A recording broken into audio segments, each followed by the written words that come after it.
Chapter 16. I will tell you just a little. Poor Blossom, Uncle Henrik said, laughing after dinner that evening. It was bad enough that your mother was going to milk her after all these years of city life, but Anne-Marie, to do it for the very first time, I'm surprised Blossom didn't kick you. Mama laughed too. She sat in a comfortable chair that Uncle Henrik had moved from the living room and placed in a corner of the kitchen. Her leg, in a clean white cast to the knee, was on a footstool. Anne-Marie didn't mind their laughing. It had been funny. When she had arrived back at the farmhouse, she had run along the road to avoid the soldiers who might still be in the woods. Now, carrying nothing, she was in no danger. Mama and Kirsty were gone. There was a note hastily written from Mama that the doctor was taking her in his car to the local hospital, that they would be back soon. But the noise from Blossom, forgotten, unmilked, uncomfortable, in the barn, had sent Anne-Marie warily out with the milking bucket. She had done her best trying to ignore Blossom's irritated snorts and tossing head, remembering how Uncle Henrik's hands had worked with a firm, rhythmic pulling motion, and she had milked. I could have done it, Kirsty announced. You only have to pull and it squirts out. I could do it easily. Anne-Marie rolled her eyes. I'd like to see you try, she thought. Is Ellen coming back? Kirsty asked, forgetting the cow after a moment. She said she'd make a dress for my doll. Anne-Marie and I will help you make a dress, Mama told her. Ellen had to go with her parents. Wasn't that a nice surprise that the Rosens came last night to get her?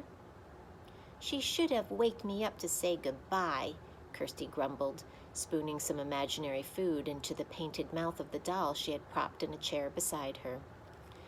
Anne-Marie, Uncle Henrik said, getting up from the table and pushing back his chair, if you come with me now to the barn, I'll give you a milking lesson. Wash your hands first.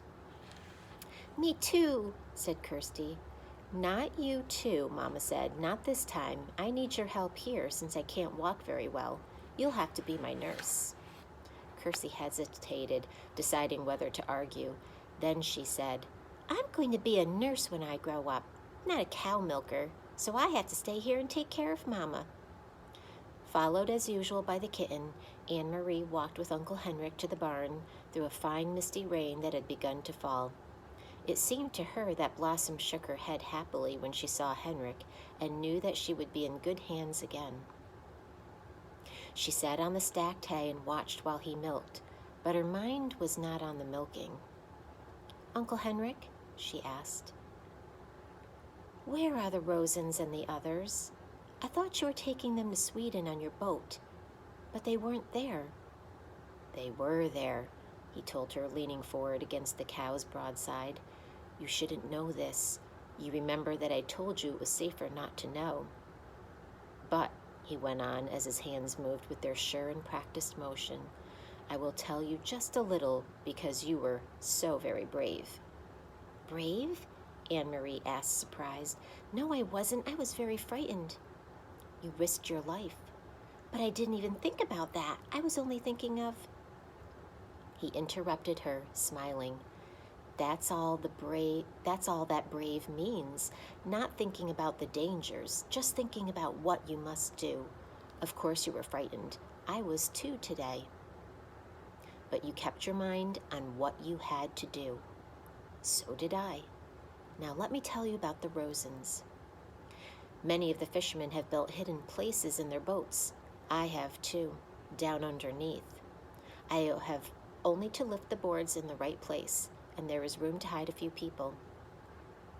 Peter and the others in the resistance who work with him bring them to me and to the other fishermen as well. There are people who hide them and help them along the way to Galilee. Anne-Marie was startled. Peter's in the resistance?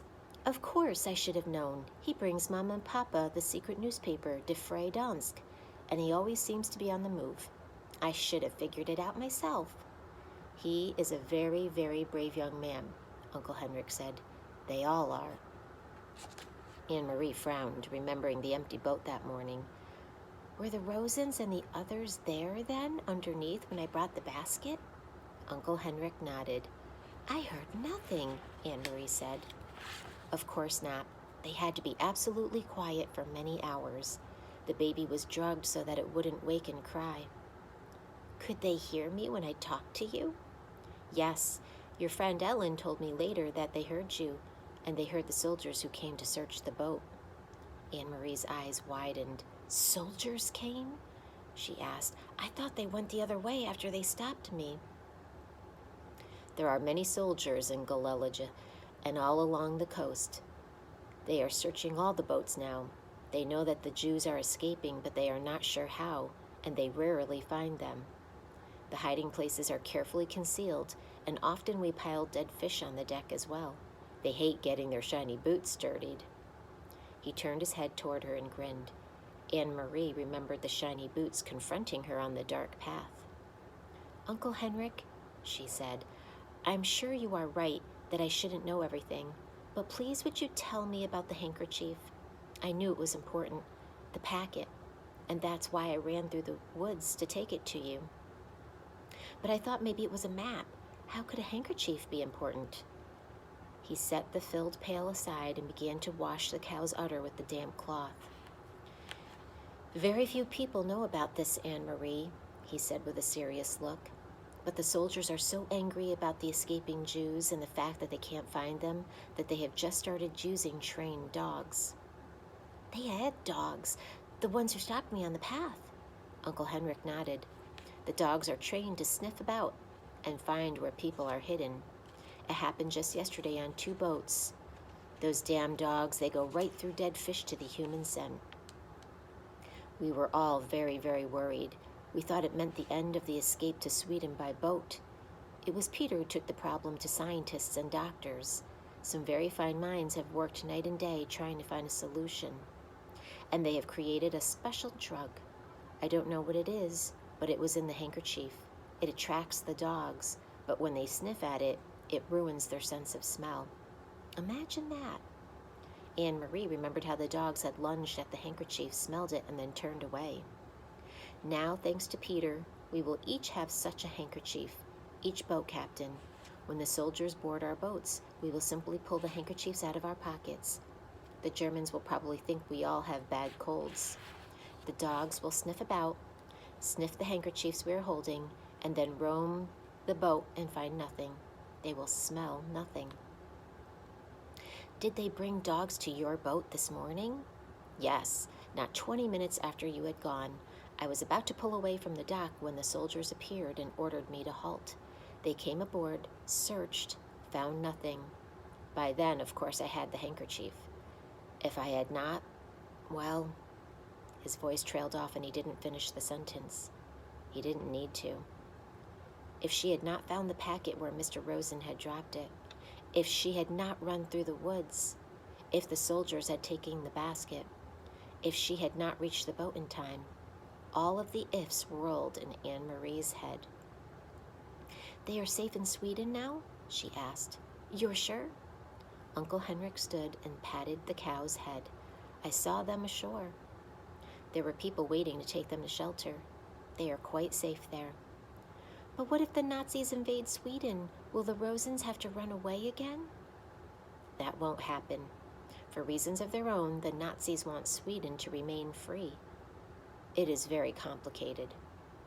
Anne-Marie's thoughts turned to her friends hiding under the deck of the Ingeborg. It must have been awful for them, so many hours there, she murmured. Was it dark in the hiding place?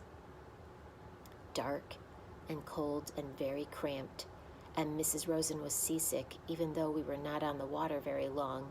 It is a short distance, as you know, but they are courageous people, and none of that mattered when they stepped ashore.